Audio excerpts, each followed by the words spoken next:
Welcome to the Salmon Runs YouTube. Enjoy the video. You start by confirming the mod or data pack is active in your world and that you have a crafting chest, hopper, and power source placed adjacent. Once done, load the pattern or recipe into the auto crafter and feed the input items into the input hopper. Make sure to orient the chest toward the hopper so items flow correctly. You should see the crafter detect a valid recipe. At that point, toggle it on so the machine begins attempting the first craft automatically. Next, configure how the auto crafter handles items and multiple recipes by opening its GUI and arranging recipes in order of priority.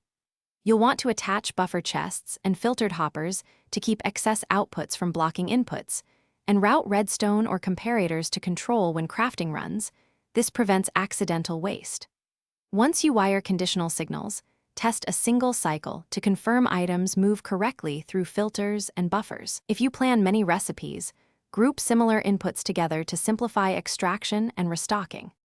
To finish, scale production by adding more auto crafters and balancing input throughput with extra hoppers or faster item movers. Make sure outputs have space. If the system stalls, pause it with redstone, clear any stuck items from chests and hoppers, and verify filters match the correct item ID. One key troubleshooting tip: if crafts stop unexpectedly, check for a single wrong ingredient in filters. Fix that, restart the redstone clock, and the crafter should resume. Finally, monitor and tweak throughput for steady performance. Thanks for watching. Consider subscribing if we helped you.